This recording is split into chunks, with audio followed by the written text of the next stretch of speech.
Autorisation de la mise sur le marché des formes congelées, lyophilisées, en pâte et en poudre de larves, en tant que nouvel aliment. L'Union européenne l'a approuvé le 5 janvier 2023. Voici une deuxième liste des préparations alimentaires, dans lesquelles la poudre de larve va débarquer. Barres de céréales. Pain et petits pains. Céréales transformées et céréales pour petit déjeuner. Gruau. Pré-mélange sec pour produits cuits au four. Produits à base de pâtes séchées. Produits à base de pâtes farcies. Lactosérum en poudre.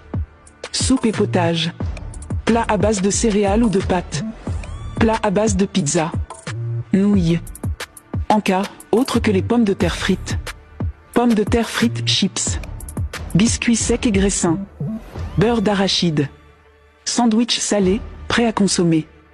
Préparation de viande. Substitut de viande. Substitut de lait et de produits laitiers. Confiserie au chocolat.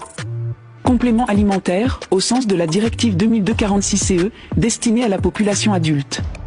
À savoir, le nouvel aliment se compose des formes congelées, lyophilisées, en pâte et en poudre de larve entière, du petit ténébrion mat, Alphytobus diaprinus, un insecte appartenant à la famille des ténébrionidae. Les larves entières de petits ténébrions mat sont destinées à la consommation humaine, sans qu'aucune partie ne soit retirée.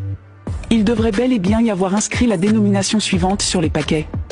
Larve d'Alphytobus diaprinus, petit ténébrion mat, congelé en pâte, ou larve d'Alphytobus diaprinus, petit ténébrion mat lyophilisé en poudre, selon la forme utilisée.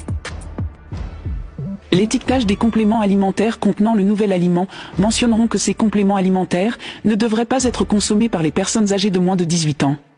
Et pour finir, l'étiquetage des denrées alimentaires contenant des formes congelées, lyophilisées, en pâte et en poudre de larve d'Alphytobus diaprinus, petit ténébrion mat, porteront une mention indiquant que cet ingrédient peut provoquer des réactions allergiques chez les consommateurs souffrant d'allergies connues aux crustacés et aux produits qui en sont issus, ainsi qu'aux acariens. Cette mention figurera à proximité immédiate de la liste des ingrédients.